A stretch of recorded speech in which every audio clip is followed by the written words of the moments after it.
मराठा आरक्षणासाठी curative petition आशेचा किरण। फेब्रुवारीमध्ये विशेष अधिवेशन बोलावणार, मुख्यमंत्री एकनाथ शिंदेंची सभागृहात घोषणा।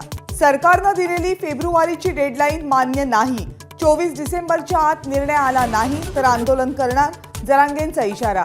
तर 1967च्या आधीच्या नोंदींना आरक्षण देण्याच्या घोषणेवर समाधान व्यक्त। मुख्यमंत्र्यांचं उत्तर म्हणजे खोदा पहाड और निकला चूहा। विरोधी पक्षनेते विजय वडेट्टीवार यांची टीका। मुख्यमंत्र्यांनी भाषणात वेळ मारून नेली, जयंत पाटलांचा सरकारला टोला।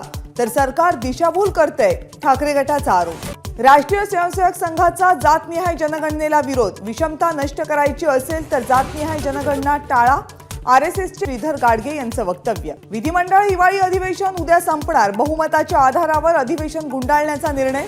विरोधी पक्षनेत्यांची टीका। इंडिया आघाडीकडून पंतप्रधान पदासाठी मल्लिकार्जुन खरगेंचं नाव पुढे, पण खरगेंनी प्रस्ताव नाकारला।